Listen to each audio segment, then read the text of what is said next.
فأعوذ بالله من الشيطان الرجيم بسم الله الرحمن الرحيم وما خلقت الجن والإنس إلا ليعبدون وقال الله تعالى وإذ قال ربك للملائكة إني جاعل في الأرض خليفة قالوا أتجعل فيها من يفسد فيها ويسفك الدماء ونحن نسبح بحمدك ونقدس لك قال إني أعلم ما لا تعلمون صدق الله العظيم۔ خوراک زمین دیکھ فضا دیکھ فلک دیکھ کھولاک زمین دیکھ فلک دیکھ فضا دیکھ مشرق سے ابھرتے ہوئے سورج کی فضا دیکھ اس جلوے بے پردہ کو پردوں میں چھپا دیکھ ایام جدائی کے ستم دیکھ جفا دیکھ۔ حضرات محترم اور سامعین کرام،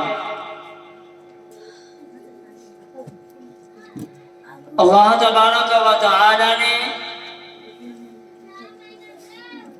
اس دنیا میں انسان کو اور جنات کو صرف اور صرف اپنی عبادت کے لیے پیدا کیا۔ اللہ تبارک و تعالی نے انسان کو اور جنات کو صرف اور صرف اپنی عبادت کے لیے پیدا کیا، اور انسانوں کو چاہیے کہ اللہ کے مطیع رہے، اللہ کے فرما برداری کرے، اللہ کے احکام کے مطابق چلے۔ چنانچہ جب یہ دنیا میں حضرت آدم نہیں تھے، اللہ تبارک و تعالی نے جب اس دنیا میں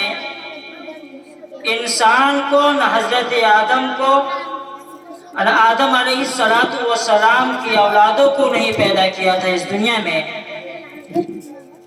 اور نہ حضرت حوا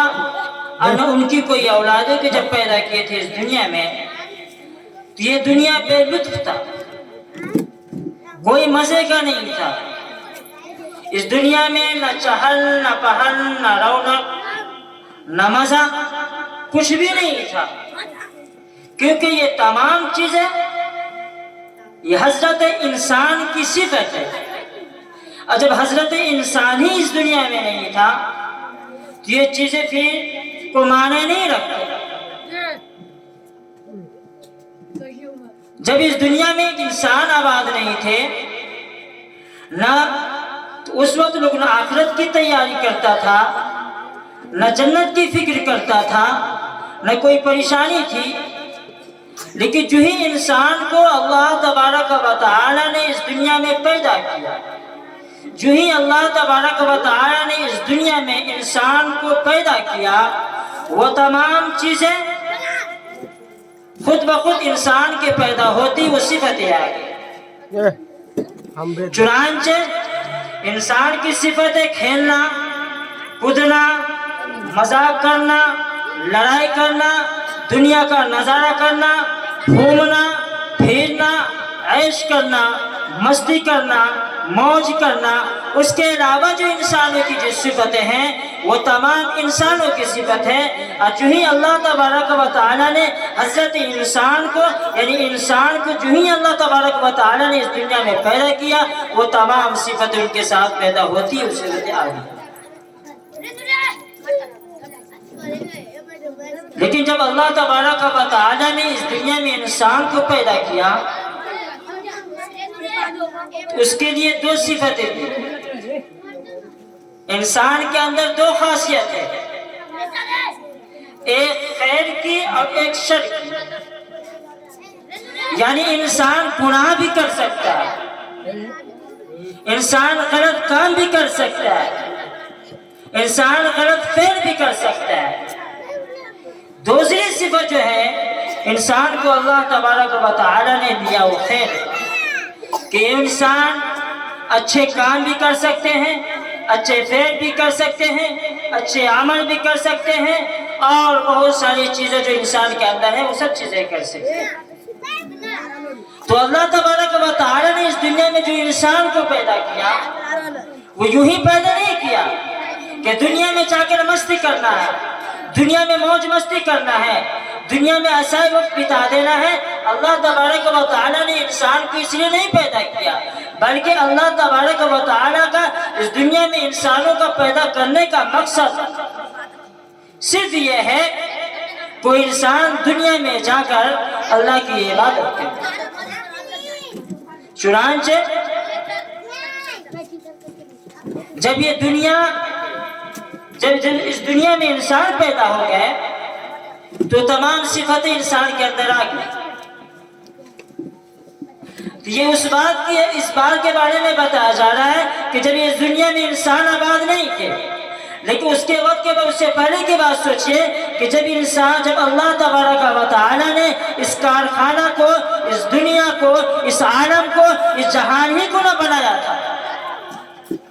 تو اس وقت یہ کیا معاملہ تھا؟ اس وقت اللہ تبارک و تعالی کیا سوچ رہے تھے؟ ایک حدیث قدسی ہے جو ضعیف ہے، لیکن سوچنے اور تصور کے اعتبار سے کافی فائدہ مند ہے. وہ حدیث ہے کنتو کنزا مخفیا فاحببت ان اعلم فخلقت الخلق، کہ اللہ تبارک و تعالی نے جب اللہ تبارک و تعالی یہ فرماتے ہیں کہ میں ایک چھپا ہوا خزانہ تھا، میرے بارے میں کوئی جانتا نہیں تھا، مجھے کوئی پہچانتا نہیں تھا، میرے حقیقت کے بارے میں کوئی جانتا نہیں تھا. فاحببت ان اعلم، بس میں نے چاہا، میں نے ارادہ کیا، میں نے یہ سوچا بس ہم نے انسان کو پیدا کر دیا. فاحببت ان اعلم، بس میں نے یہ سوچا کہ میں پہچانا جاؤں، لوگ میرے حقیقت کے بارے میں جانیں، لوگ مجھے پہچانیں. فخلقت الخلق، بس میں نے انسان کو پیدا کر دیا. دوسری الجن والانس الا لیعبدون، کہ اللہ تبارک و تعالی فرما رہے ہیں کہ ہم نے انسان کو اور جنات کو صرف اپنی عبادت کے لیے پیدا کیا. دوسری جگہ اللہ کے نبی کی حدیث ہے کہ اللہ تبارک و تعالی کے بارے میں کوئی جانتا نہیں تھا، اللہ کی حقیقت کو کچھ جانتا نہیں تھا، ان کو کوئی پہچانتا نہیں تھا، لیکن اللہ نے چاہا کہ مجھے لوگ جانیں، مجھے لوگ پہچانیں، میرے حقیقت کے بارے میں جانیں. فخلقت الخلق، بس میں نے انسان کو پیدا کر دیا. اب انسان اس دنیا میں آ جانے کے بعد اللہ تبارک و تعالی نے اس دنیا میں جو انسان کو بھیج دیا وہ مالک جو انسان کو 60 سال زندگی دیتا ہے، وہ مالک جو انسان کو رزق دیتا ہے، وہ مالک جو انسان کو ہوا دیتا ہے اللہ تبارک و تعالی، وہ مالک جس نے انسان کے فائدے کے لیے سورج دیا، وہ سورج جب انسان گھر میں جب کوئی گھر بناتا ہے تو اس میں ہزاروں ہزار بلب لگا دیتا ہے، اتنی روشنی نہیں ہوتی جو اللہ تبارک و تعالی ایک سورج کے ذریعے پوری دنیا کو روشن کر دیتا ہے۔ اب انسان اللہ کے نعمتوں سے فائدہ اٹھاتا ہے، اللہ کی دی ہوئی رزقوں سے فائدہ اٹھاتا ہے، اللہ کی دی ہوئی نعمتوں سے فائدہ اٹھاتا ہے۔ اب کوئی انسان اس دنیا میں آ کر اسی مالک کے ساتھ، اسی خالق کے ساتھ، اسی اللہ کے ساتھ، اسی خدا کے ساتھ کوئی شریک کرے، کسی کو اس کے ساتھ شریک کرے، تو اللہ تبارک و تعالیٰ فرماتے ہیں ان الشرک لظلم عظیم، ویسے شرک بہت بڑا ظلم ہے۔ اللہ تبارک و تعالیٰ اس دنیا میں تو بھیج دے انسان، اب انسان اللہ تبارک و تعالیٰ نے انسان کو بولنے کے لیے زبان دیا،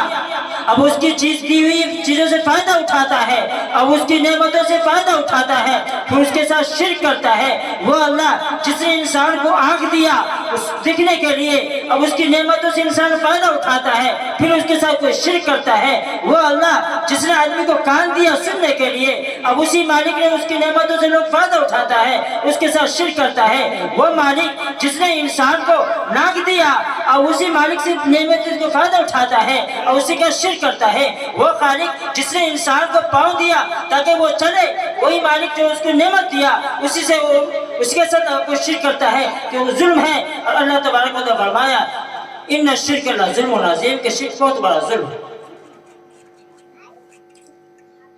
اب اللہ تبارک و تعالیٰ فرما رہے کہ میں ایک چھپا ہوا خزانہ تھا۔ اب انسان کے پاس جب کوئی پراپرٹی ہوتی ہے، پیسے کی شکل میں ہو، بلڈنگ کی شکل میں ہو، بینک بیلنس کی شکل میں ہو، زمین کی شکل میں ہو، الا یہ کہ کسی بھی چیز کی شکل میں ہو، ہر انسان یہ چاہتا ہے کہ ہمارا پراپرٹی اس کو چھپا کر رکھے، تاکہ ہمارے کاغذات کے بارے میں، ہمارے زمین کے کاغذات کے بارے میں، ہمارے بینک بیلنس کے بارے میں، ہمارے زمین کے بارے میں، ہمارے گاڑیوں کے بارے میں، ہمارے بلڈنگوں کے بارے میں لوگ جان نہ لیں۔ اگر جان لیں گے تو لوگ ہمارے سلسلے میں سازشیں کریں گے۔ تو اللہ تبارک و تعالیٰ نے اس دنیا میں انسان کو صرف اور صرف اپنی عبادت کے لیے پیدا کیا۔ چنانچہ اللہ تبارک و تعالی اس دنیا میں انسان کی آبادی سے پہلے، اللہ نے انسان کی آباد کرنے سے پہلے اس دنیا میں جنات آباد تھے، لیکن جنات آباد ہونے سے یہ دنیا میں رونق و مزہ نہیں آیا۔ پھر اللہ نے ارادہ کیا، اللہ نے یہ سوچا کہ اس دنیا میں خلیفہ بنا کر بھیجو۔ ابو البشر، جب اللہ نے یہ سوچا کہ میں خلیفہ دنیا میں بھیجنے والا ہوں، جب یہ خبر فرشتوں کو معلوم ہوئی تو فرشتے آئے اور اللہ سے یہ دریافت کرنے لگے کہ اے مالک، اے خدا، اگر آپ کا مقصد صرف یہ ہے، اپنے خلیفہ کا، اپنے بندوں کا دنیا میں بھیجنے کا مقصد صرف یہ ہے، وہ آپ کی عبادت کرے، آپ کی تسبیح کرے، آپ کی ذکر و اذکار کرے، آپ کی تحلیل کرے، آپ کی ہمیشہ عبادت کرے، ہمیشہ آپ کے لیے سجدہ میں رہے، ہمیشہ آپ کی ذکر و اذکار کرے، تو وہ کام تو ہم لوگ آپ لوگ کرتے ہی ہیں۔ پھر کیوں ایسے خلیفہ کے بھیجنا، پھر کیوں ایسے نائب کے بھیجنا، پھر کیوں ایسے بندے کے بھیجنا، پھر کیوں ایسے مخلوق کو پیدا کرنا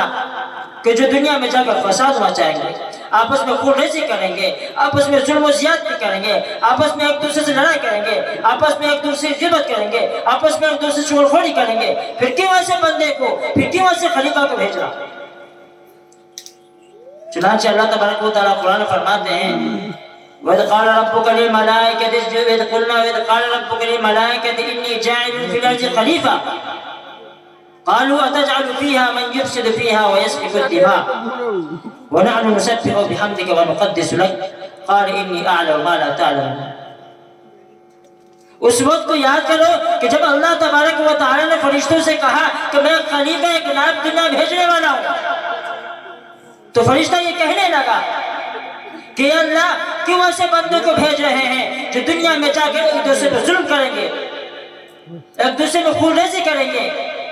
اگر ذکر و اذکار کی بات ہے، آپ کی تسبیح کی بات ہے، تو ہم تو آپ کے کرتے ہی ہیں، پھر کیوں ایسے لوگ بندے کو دنیا بھیج رہے ہیں؟ اللہ فرماتا ہے کہ جو میں جانتا ہوں وہ تم نہیں جانتے۔